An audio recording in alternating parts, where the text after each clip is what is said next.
All right. Hi, everyone. I'd like to welcome you to today's webinar on how to survive and thrive as an entrepreneur during the COVID-19 crisis.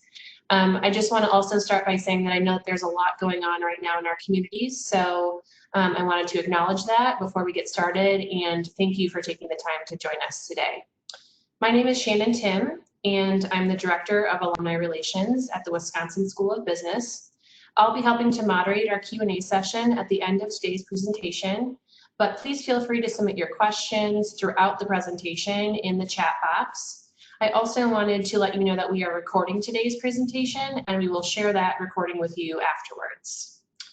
Before we get started, I also wanted to briefly share what else is coming up in terms of alumni opportunities. We have 4 upcoming webinars scheduled on some great topics. One already coming up next week on June 10th.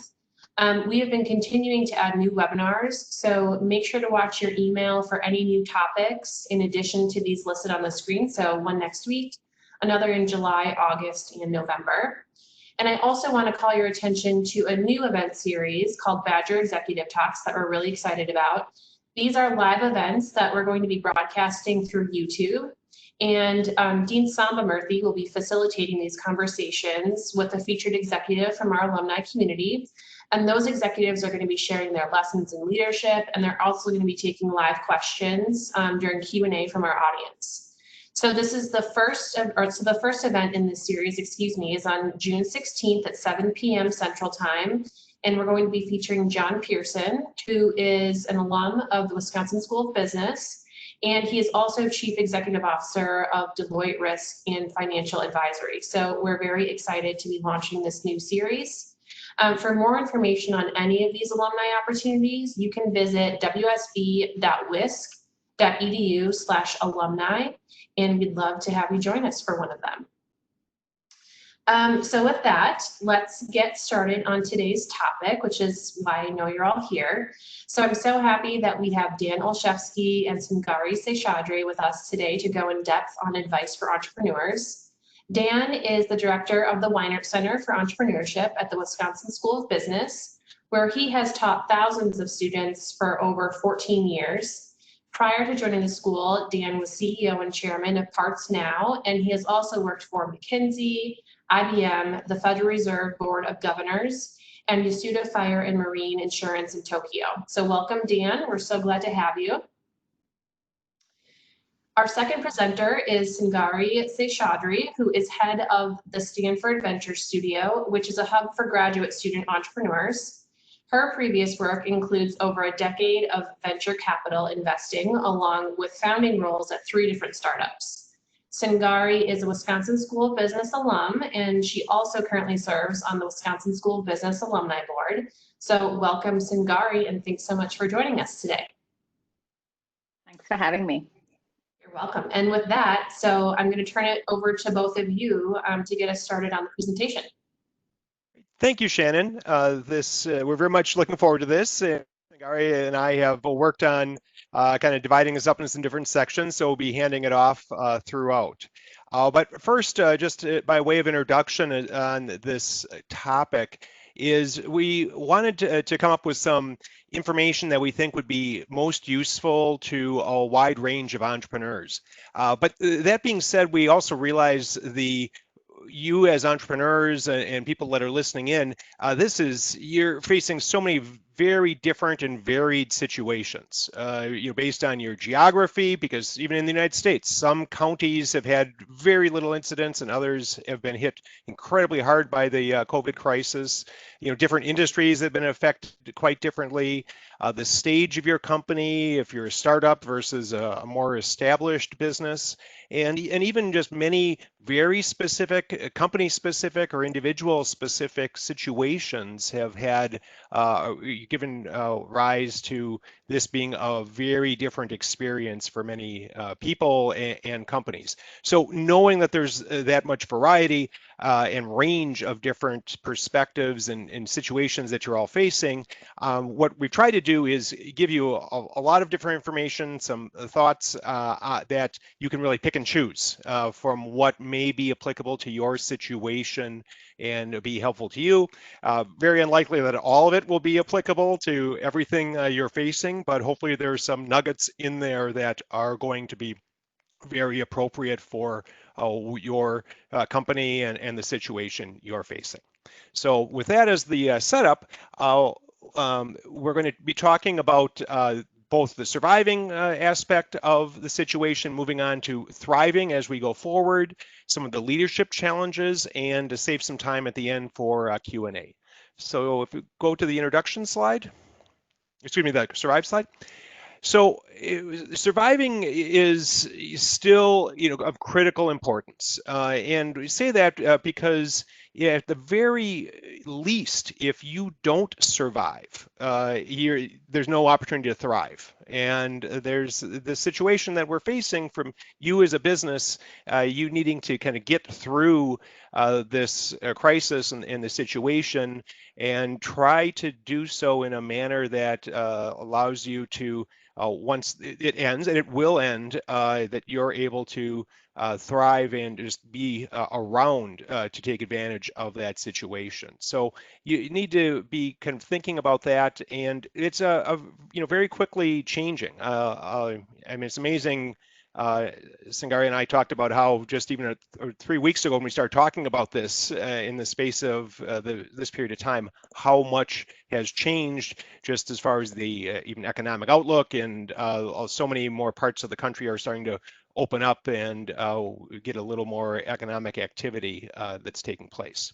So, the first thing to keep in mind on the surviving is one, we are currently facing still an incredibly high level of uncertainty. In many ways, this is some of the most uncertain situations that we have ever faced in the business world, because it's compounding the fact that there's a lot of medical unknowns and healthcare unknowns out there as far as what is going to be the response to COVID infection rate as we start to open up the economy, as we return from, if we go back into the winter season, how quickly vaccines are going to be on the market. Kind of all of these unknowns are out there. And then you compound that by all of the unknowns in the economy. The fact that we are hitting unemployment rates that probably none of us have ever seen in our lifetime. And we've seen the greatest deceleration of the economy that's ever happened as well in a very short period of time. So all of that is, very unknown. If you listen to some of the different economists that are out there, you see a wide range of forecasts on what the recovery is going to be like. I just saw one the other day that had our GDP returning to pre-crisis levels either in Q4 of this year or 2023. So that's a wide range. I mean, literally trillions and trillions of dollars of difference in what path that takes. So as a business person and entrepreneur, you're trying to plan on that. That's a huge challenge. So what we recommend on that is do some scenario planning. This is a technique that is used in, we teach in our strategy classes, but it's also especially valuable in this sort of situation. You're not going to be able to dream up every possible scenario, but pick the 2 or 3. Which of these responses to the economy? What are some different aspects of that? And what is how will that affect your business? If that world view becomes a reality, what would you recommend doing? What would you want to do for your business in that situation? And what are the steps you're going to want to take? And this will be very helpful because, one, if that does come to pass, if that scenario does come to pass, you've already given it some thought. You won't be blindsided. You'll have the opportunity to really have at least the start of a plan that you can start to execute on, and you've given it some thought, which also is probably one of the best things you can do to remove some stress in your life, is having a plan or not being surprised by any of these outcomes.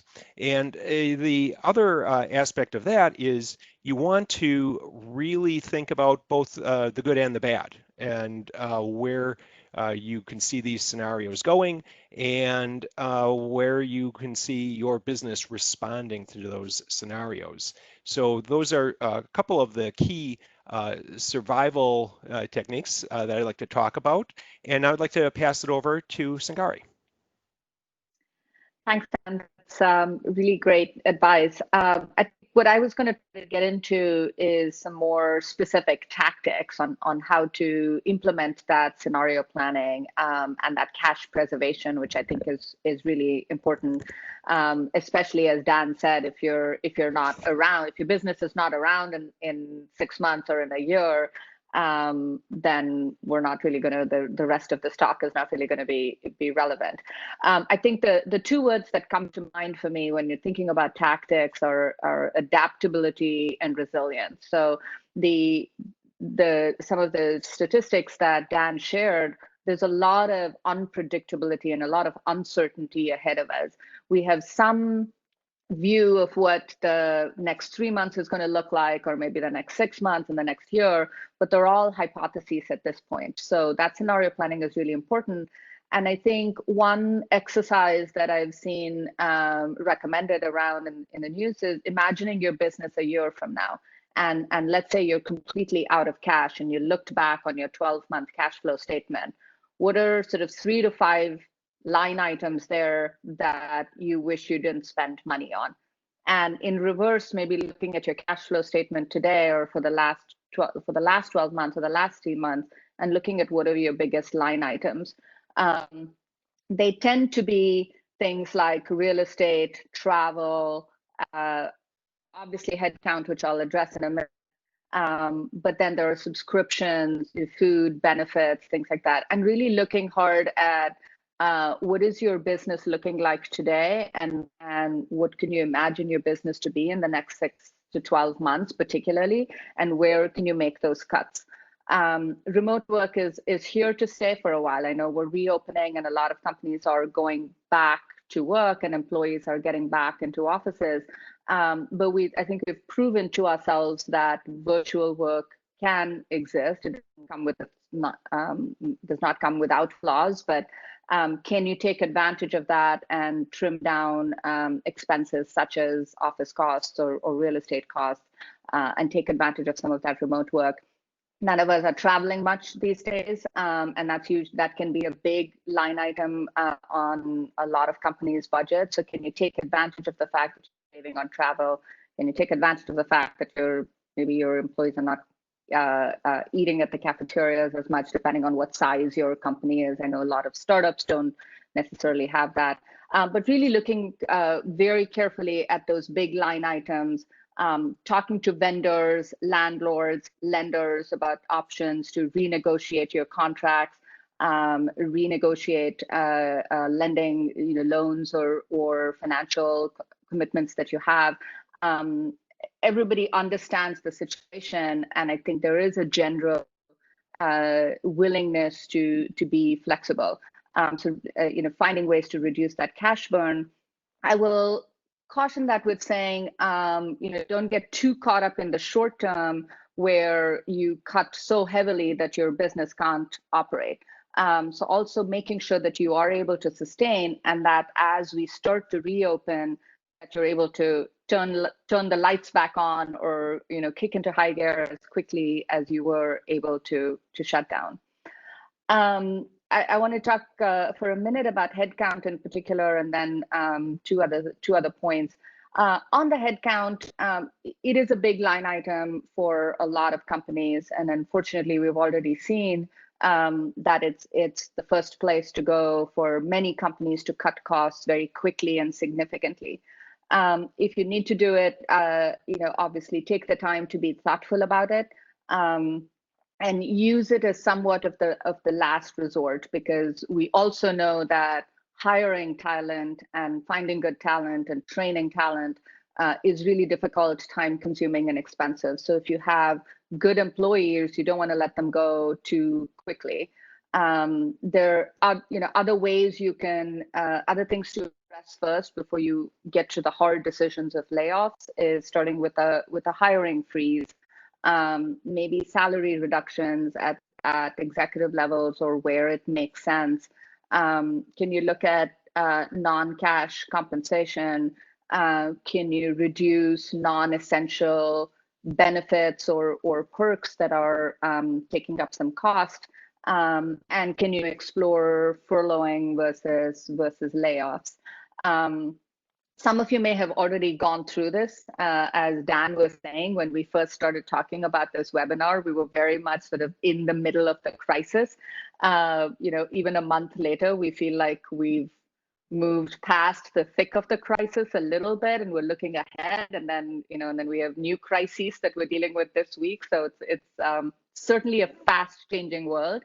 But if you have done one round of layoffs, if you feel like you need to do it again, try to do it once, and then try to bring the company back together and the remaining team and move forward, because it's also a huge hit on employee morale and just the culture of the company when you have to go through it. We'll talk a little bit later about leadership and communication. The last 2 points I want to make on the survive piece of it and tactics before we move on to thriving, and it's a good dovetail, is on fundraising. So fundraising has also changed. I think it came to somewhat of a grinding halt in the beginning of the COVID-19 crisis, partly because I think we all sort of came to a grinding halt. But we're starting to see it come back. It is still harder and more expensive.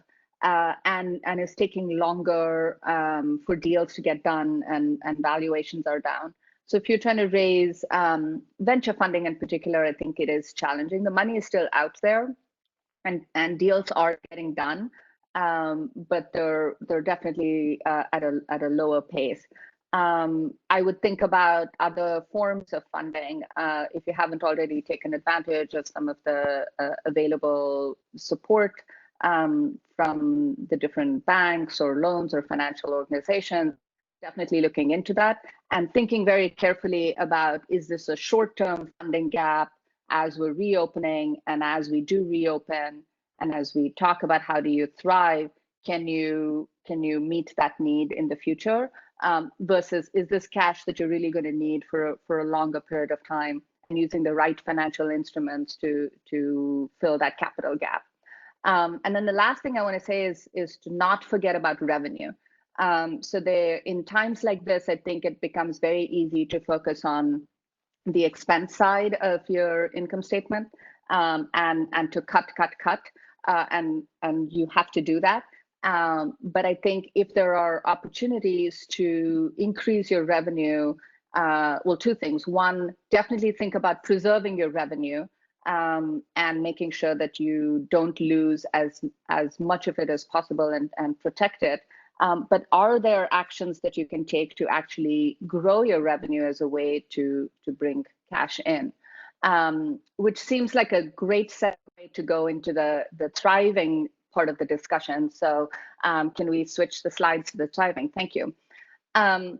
So as we've been saying, survival is critical, but kind of looking beyond the crisis is equally important, because the crisis will be behind us. It might take a while, and it's still anybody's guess what that while looks like. But what we do know is that it is truly a new normal and a new world.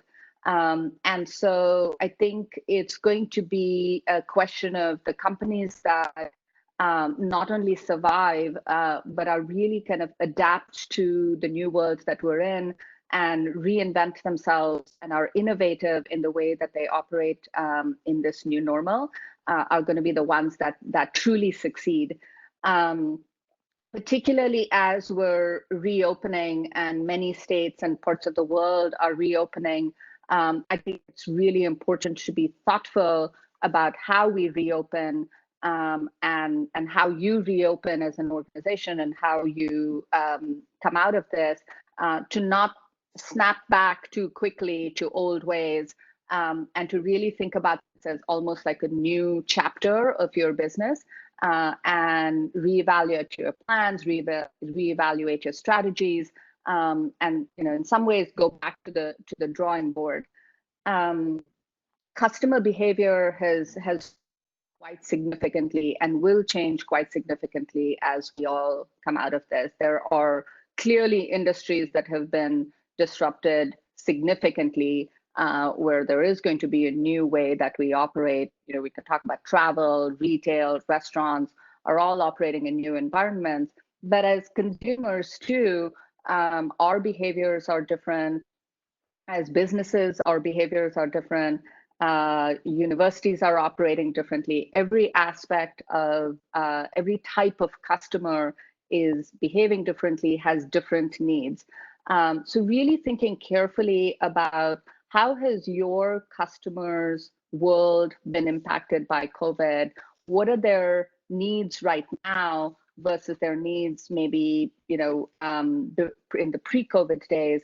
And thinking about how can you as a business adapt those needs and meet those needs is really important.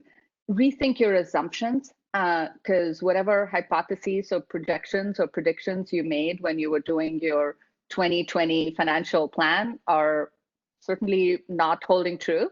And so kind of going back to the drawing board and really revisiting those assumptions is very important.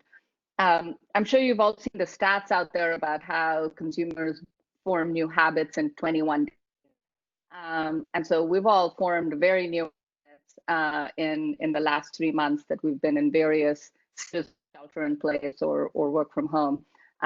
So on the one hand, while it's been a very challenging time, and I think will remain a challenging time for a bit longer, it's also a really exciting time where there is an opportunity to be innovative. There are going to be some new products and services that are going to emerge from this period and be great businesses. We've seen that happen in past crises. So this is the time you can take advantage of that. Before I turn it back to Dan to talk about some of those opportunities, I think other things that you can do within your business to really take advantage of what has been a massive speed bump in all of our lives is looking back at your talent base and even just operational practices within your company. This is, if you have the cash and the ability to do it, a great time to hire. Unfortunately, we've seen lots of companies have to do massive layoffs. And so there are many, many talented employees out there who've lost their jobs or seen their compensation slashed and are looking for new opportunities. The fact that remote work has become more prevalent and there are many companies going to permanent remote work, I think is something to consider, where you can hire remote talent to fill some key positions in your company. Some jobs can be done remotely, some can't. Certainly recognize that. But to the extent you can, I would encourage you to take advantage of it. It's a great mechanism. And then we've all had to adapt in our businesses in terms of how we operate.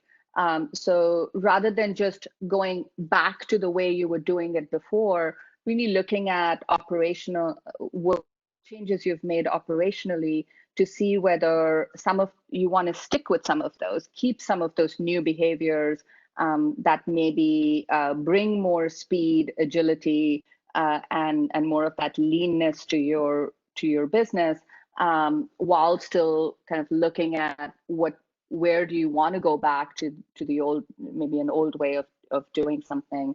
Again, as you're redesigning your business to survive in this or thrive really in this new world. I'm most excited about the new opportunities and some sectors that I think are ripe for disruption and innovation in this new world that we're going into. And so I'd love for Dan to talk about that. So I'm going to hand that back to you, Dan. Thank you very much, Sangari. And this is one of those areas where every every event has both a downside like we've had, does create new opportunities. And you go throughout history, lots of great companies have been founded in the depths of the Great Depression, during the financial crisis, and the like. And what really is far more important than the macroeconomic data is if you as an entrepreneur have a good idea. And if you've got a good idea, that's the right time to start. It's got a far better impact than anything that's going on in the overall economy. And this situation has definitely created a lot of disruption, which has created a lot of opportunities as well. So I want to talk about some of the ones that Sangari and I brainstormed on, and also say that we're thinking more on longer term seismic shifts here and not just short term opportunities. They're probably right now and for the next few months, there's probably a huge opportunity in N95 masks. But that's probably if you had to build a greenfield plant and start that, by the time you got that up and running, the supply and demand there will probably have gotten back, and there may very well be a surplus in a year from now. So we're thinking of things that maybe are going to be longer term based on what we're seeing. And one of those that is obviously a huge one is the move to digital. And just as consumers, we are now doing things digitally that we have never done before, and have probably gotten accustomed to a whole list of different programs that we didn't know before, and that's been repeated throughout the entire economy. I mean, my parents are in their 80s, live in northern Wisconsin. For the last month or two, they have been attending church via Zoom. You know, that is something that wasn't even on their radar before, and they're probably going to be more willing to use Zoom and these online things for other events going forward, and that is a trend throughout the entire economy. Uh, the contact-free aspect of the economy is another big driver, and that is probably the example there that could have some of the longest ranging impact is telemedicine. That based on, it was really the expansion of telemedicine in the last 2 months is greater than probably the previous 10 years. It just has happened, and it kind of worked. It actually worked fairly well. The initial response from many of the consumers was, this is something I could see doing going forward. They were able to figure it out, or they were able to find someone to help them figure it out. And they figured out how to get the billing right as well with the insurance. So I think that is a genie that is not going back into the bottle and is here to stay. That'll also probably create lots of opportunities for entrepreneurs, because there's certain components or augmentations to that telemedicine that maybe the home lab work is going to be something that's far more important than it ever was in the past. We're also seeing anything that helps substitute instead of travel, that you're able to do more things remotely. One company has typically had auditors going out to audit warehouses, distribution centers, to just do the basic audit of, you have 100 widgets on the shelf that you said you had, and would fly people out there to do that. They couldn't do that. So instead, they figured out a way to do that with having someone with an iPhone walking around live streaming, and they would tell them what to go look at, what to go count. And that actually worked, and worked fairly well, and is something that probably was a big cost savings as well. So I would imagine that could be something you'll see a lot of going forward. Another area that is going to have, I think, huge change is supply chain, and just that whole redesign of that.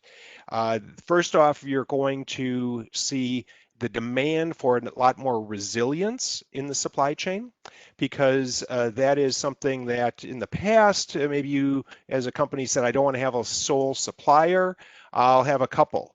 But that's at the firm, you had a couple options. But if they were in the same province or the same region, and that region shut down because of COVID, your didn't help your supply chain at all. And if it's in the same country, even that has had negative impacts as well. So I would predict you're going to see a lot of companies require dual sourcing, and it'll require it to be coming from two different countries and maybe even regions of the world.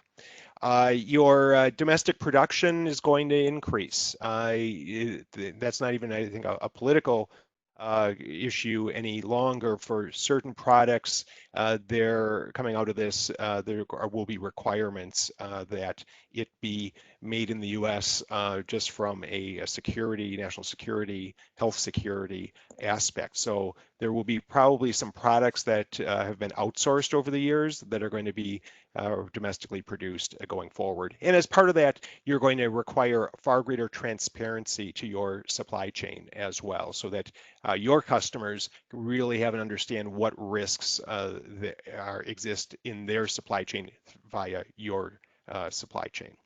Let's see, for the travel standpoint, you're also obviously the mass travel is going to be changing and won't be getting back probably to the historical norms anytime soon.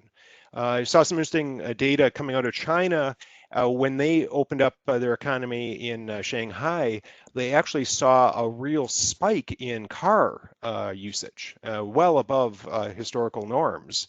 And as you dug into that, realized it was because people were not comfortable going on the subway or any other mass transit, so they were driving instead. And I think, you know, planes and ships and even any mass transit we have in cities, it's going to be a much slower comeback. So you'll see more customer focus on safety in all of those.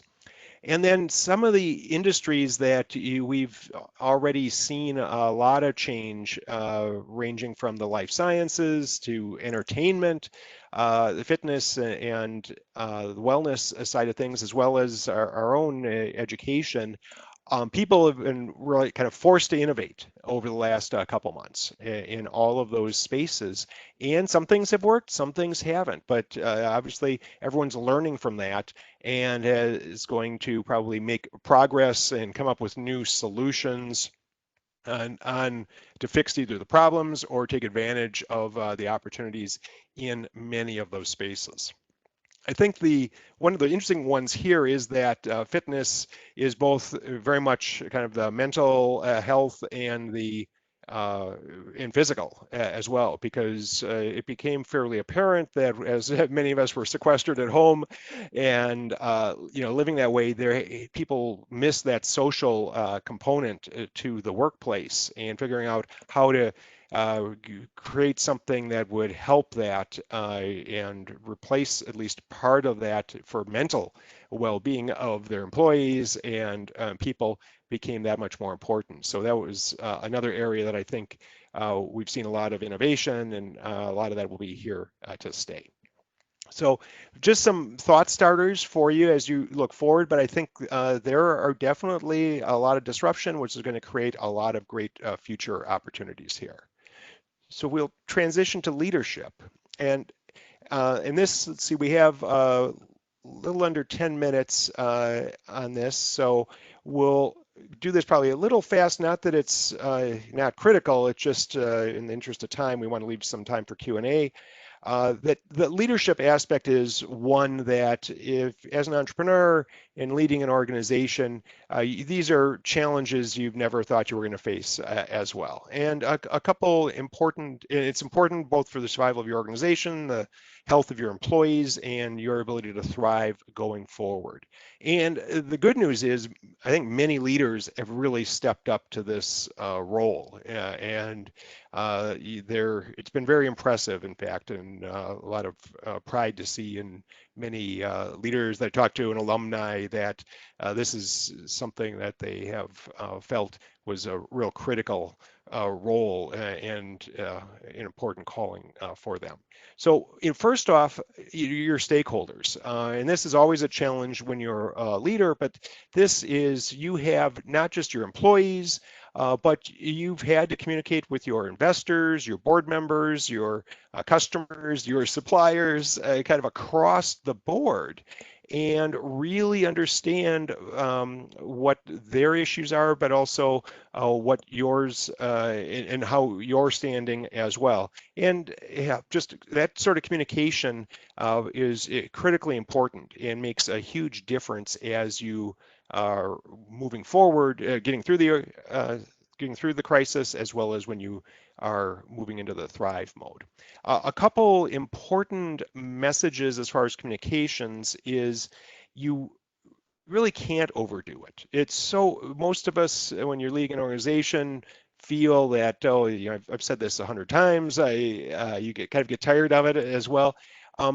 Your employee hasn't heard it 100 times. The audience hasn't. So you really want to communicate repeatedly and make it something that is going out to the employees, and the feedback, and truly engage them on it being what both what you're saying, but listening to what they have to ask you about, what is of interest to them, and get that feedback. That is really important, because it is something that is you never know what your employees may be thinking about, and you want to get that information back on this. So if you can do that, that will allow you to have a very good interaction and address them. I've talked to numerous CEOs, and they were just amazed at the positive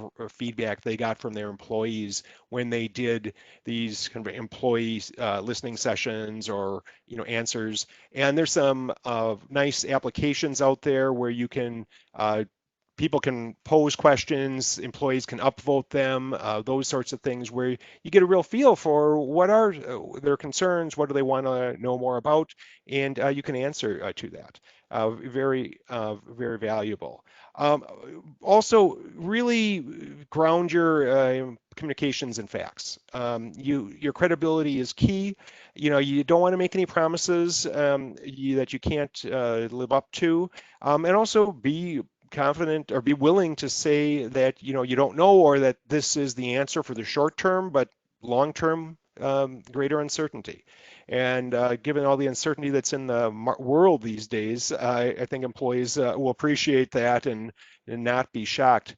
Talking about the fact you've looked at different scenarios as well that we talked about earlier, that can be very helpful as you go through this. But you want to make sure that this is something that's a two-way conversation, and you can communicate this with your employees as you do that. So I will turn it over to Sangari to talk a bit more about some other issues regarding communications in this unique environment.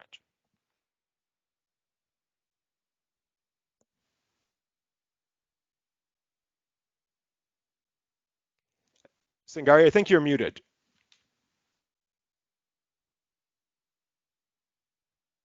Sorry about that.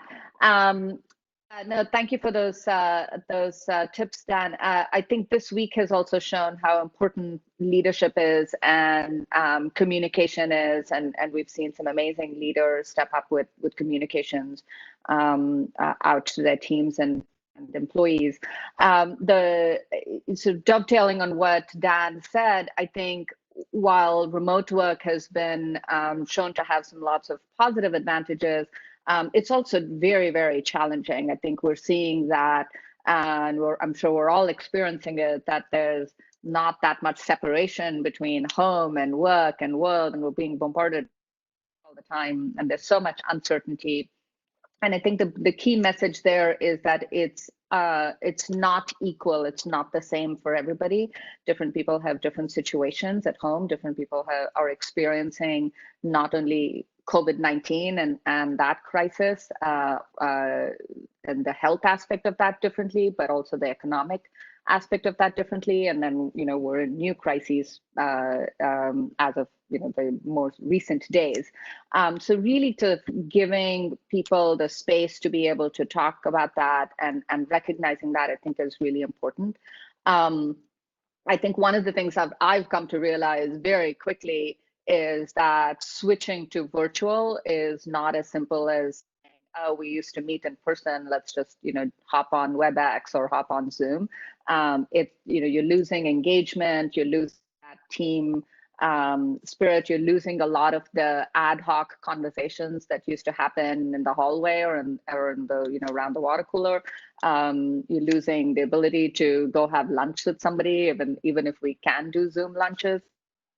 So I think, recognizing that it is a very different world to operate entirely virtually, even as we're all getting back to maybe semi-virtual, and checking in on that, I think is really important. Culture and diversity, equity, and inclusion is really important all the time. I'm a strong DEI proponent, so I'd be remiss if I didn't mention it here. And I think it's become even more important. And unfortunately, I think in challenging times like these, it is an important priority to deprioritize. But I would say that it's probably even more important now to pay attention to the culture of your company, maintaining that culture, and making sure that each and every person has an opportunity to be heard and be included in their work. All of this means that there are some very difficult decisions and conversations that you as leaders are going to have to make. And the buck really stops with you. Certainly, empowering your teams and people that work for you to help you with those decisions is important. But at the end of the day, particularly if you're the founder or the CEO, it's ultimately you. And so 2 things. One, lean on the people that are there to support you. So whether that's your board or advisors or mentors, I'm sure people like Dan are available as guide points for you. So lean on the people that you can give you advice and support where you need it, so that you can then translate that support to your team. And especially if there's any of you on the call today that are solo founders, or you're just starting out in your early stage and you're kind of going on it on your own, that is incredibly challenging and very isolating too. So make sure that you're getting support, because when you have a team, how you show up, how you communicate is really critical, and being a good role model is also really important. Which leads me to my last point that I'll make before I wrap up, and we can open it up to questions, which is, taking care of yourself. Being a founder and an entrepreneur is very fulfilling, but it's also an incredibly challenging role to play. And it varies. The challenges vary depending on what stage you're at, and whether you're just starting out, you're on your own, you're trying to get something started, or you have a team of, how many other people working for you. You're sort of doing it all yourself. And oftentimes it is, the CEO founder role is often one of the most isolating roles, because you're up there on the top of this and having to show up in a positive way all the time. So remember to take care of yourself, and give yourself the time and the space to deal with this as a human being, because this is challenging for you as well. And leaning on the support of the people, trusted advisors, family, friends, mentors that can help you through this. There's a lot of people out there that are happy to help, and there is there's nothing wrong with trying to reach out and asking for help when you need it. So I think with that, we'll turn it over to questions. Dan, unless you wanted to add anything there at the end. No, I think that it's a great summation, and I see we actually do have one question here. And it's, let's see, we're looking at an early stage startup, a building prediction platform. Any guidance on sticking with a current use case, which it's on travel, or waiting until it comes back, or switching to a new use case, which would probably require more development and more work in figuring out the product market fit there? Yeah, I mean, my initial thought is that's obviously a very tough question, given, the situation. And it depends, travel in itself is probably a pretty broad area that we can, depending on what aspect of travel will be coming back sooner rather than later. But this may be where that scenario planning could be especially useful if it comes back, kind of, if this world comes back quickly for you, if it comes back slowly, or if it never comes back. What would you want to do in each of those? And is there anything universal that works for all three of those? Is there perhaps any milestone, or I'll call it kind of canary in the coal mine predictor that one of those scenarios is looking like it's actually going to be taking place? It's kind of my initial thoughts. Sangari, this is probably a question you've been getting as well over the last few weeks. Yeah, no, I think pivots has been a sort of a word I've heard a lot in the last couple of months, and in that realm of thriving, I think finding the right pivots to make, both short term and long term, are really important. So I would sort of, as Dan said, I think without more information, it's a little bit hard to truly answer directly. But I would raise two questions. One, travel prediction may become an even more important need somewhere down the line. But again, there's a question of like which aspect of travel, what types of predictions you're doing. And so I would go back to the drawing board and look at your travel use case and see, in that scenario planning, as travel comes back, travel is going to come back. It's not that people are just never going to travel again. It's going to be in some sort of phased approach just as we reopen. And so how does your need change in those different scenarios? Is it that in the next year, there's no real pain point for that you're going to be able to solve, and then after that, it kind of comes back in a phased way, in which case maybe there is some reason to at least try to be around for when that happens. And then in the meantime, is there a short-term use case that helps you ride out that gap? So if you've built a prediction platform or a data analytics platform, and at the core of it, what does your engine or your platform do? And can you find other industries or other use cases where that can be applicable? And you think about whether is that a short-term pivot that you're going to make to ride out the storm, or is it, is that a whole new industry, as we've talked about, where there's a new opportunity for you to apply what you. So I would really focus on pain points, and then what can your technology do today that maybe has more immediate applicability. So Dan and Sagar, we do have some additional questions that have come in, so I'll jump back in here to help you facilitate those. Kind of a question around the scenario planning that you were talking about at the beginning. So especially I think as things are starting to reopen now and a lot of new decisions to be made, what if you are suffering from analysis paralysis? What is your guidance there? Sangari, do you want to start off? Sure. Yeah, I think that's a tough one, and I think it's very easy to get stuck in analysis paralysis, especially as the data we're seeing is constantly changing and as there is so much uncertainty. I think time bounding things is really the way to go, and giving yourself milestones where you're going to revisit your scenario planning. So give yourself a day or a week, or depending on where you're at, some time limit in when you're just going to say, okay, I'm going to close the book on this piece of scenario planning, but I'm going to revisit it in 30 days based on new information that I have then. I think it's unreasonable, and I certainly wouldn't recommend saying come up with a scenario plan today and then don't look at it again for 6 months, because we are in a very, very changing world. But I think we can tell ourselves to say, come up with a plan today and then focus on execution for 2 weeks, 30 days, 3 months, and then revisit it and replan then.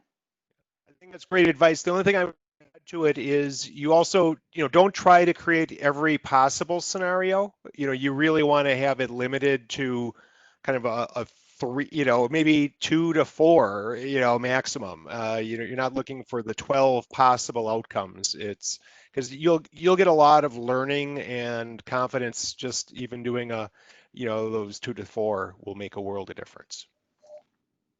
We also have a couple of questions around both morale and productivity, so I'll kind of combine them here. But one, how do you boost morale when you're still in the surviving phase?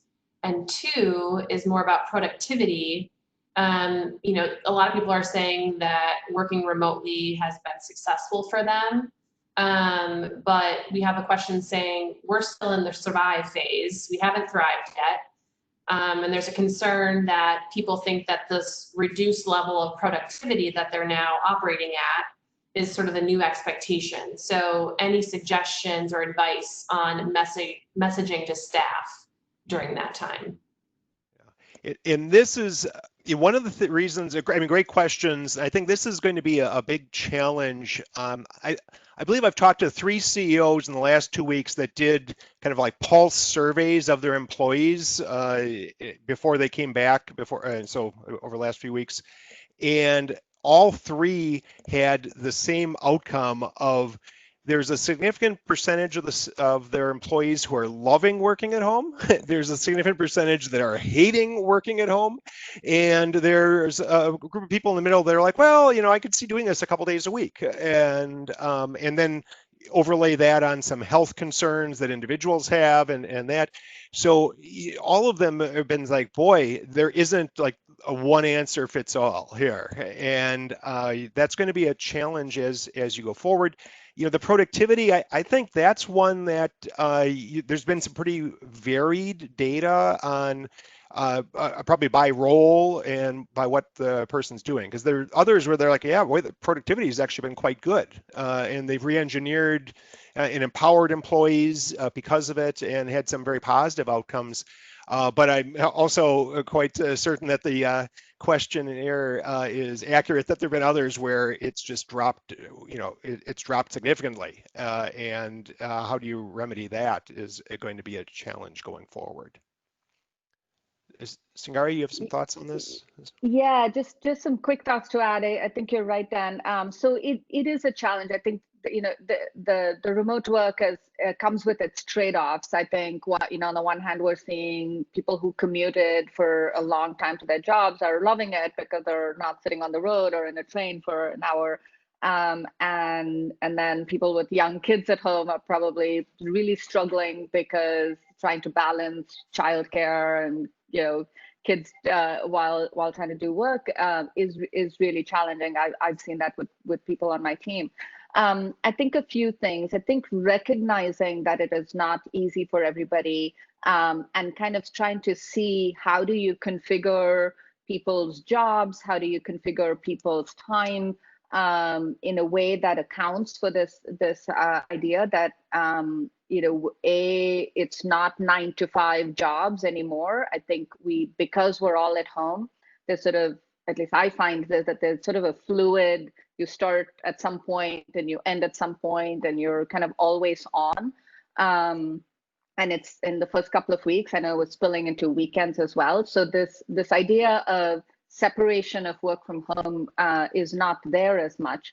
And I think that's particularly challenging. So can you empower your employees to be able to change work hours and change work routines in a way that fits them? Do we need people to be working 8 hours a day? Can we do 4-hour days and people can choose when they work and maybe you add an extra day at the end, or do you do 4-day work weeks? So I think really kind of talking to your team and seeing what works and what doesn't work for them. And we're going to have to rethink what a work day looks like and rethink what a work week looks like.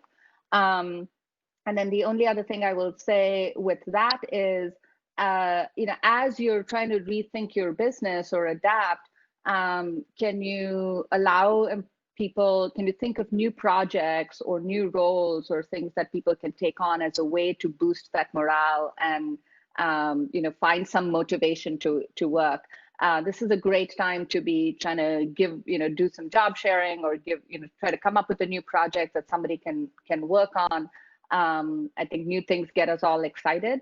And if that's a way to keep your team motivated, that might be something to do. But it is impacting different people differently. And so I think checking in to see what somebody needs to make it work for them is really important, because unfortunately it's not, I think at least some level of virtual is here to stay for a while. Another question asking if you have any suggestions on marketing spends during this time. So both regarding the message in that marketing and also balancing that with cash versus finding new business. The thought on that is and I guess two things. One, the message, and that's something that's it's been very obviously, any of us watching TV or else aware how companies are handling that, and you have to be fairly nuanced, and that I think is probably getting a little bit back to, I'll say, normal now, but we're not out of the woods there. My biggest thought on the marketing spend is probably less on the absolute amount, but on what you're spending it on, and that is an area that is really important that you rethink and review where you're getting results. And so I probably would say I would have an answer of what you should do, but you should, other than you really need to analyze your marketing spend probably greater than you ever have in the past. Because in the past, you probably kind of had a good gut feel what worked, what didn't work. If it worked a year ago, it was still working. The world has changed so much in the last couple weeks that I would kind of go back to all of your assumptions, and whatever you're spending it on, look to see what your kind of click-through rate is, what your whatever analytics you're using, and reassess where you're spending that money, because the world has changed. Yeah, I agree with that, and so that prioritization and really thinking about if you're choosing to spend your money on this one thing, whatever it is, what message is that sending to all of your stakeholders? Not just like what is the message you're putting in your marketing itself, but by choosing to say, I'm going to run this TV ad versus I'm spending this money on something else, what message is that sending to your stakeholders, your customers, your employees, your board, and all of that. And as Dan said, when you choose to make that marketing spend, think about what your greatest priority is right now. Is it customer retention? Is it new customer acquisition? If you're pivoting to a new business, are you spending it in the right place? So priorities are very, very, prioritization is really important. All right, one last super quick question. I'll give you both maybe like 10 seconds. Sangari, you talked about new behaviors that have come up during the crisis. Do you think these new behaviors will stay?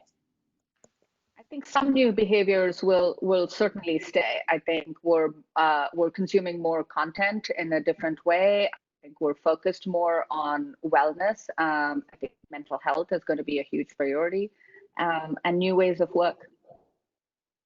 Telemedicine, as Dan pointed out. Dan, what do you think? New behaviors staying or not? I think a lot of them are going to stay. I would just add to the great list. I think there's actually going to in some brands as well on consumer side that people have tried new brands and products, and they are going to be sticking with a lot of those. So this is kind of a huge shift on that dimension as well. Great. Well, that's all the time that we have for today. We will be sending a survey following today's session, as well as a recording of the presentation. So everyone watch your emails for that. We do look at all the feedback that we get, so please do take a couple of minutes to fill that out. We'd really appreciate it. And on that note, I just want to thank everyone again for joining us today, and stay safe, be well, and on Wisconsin. Thank you, everyone.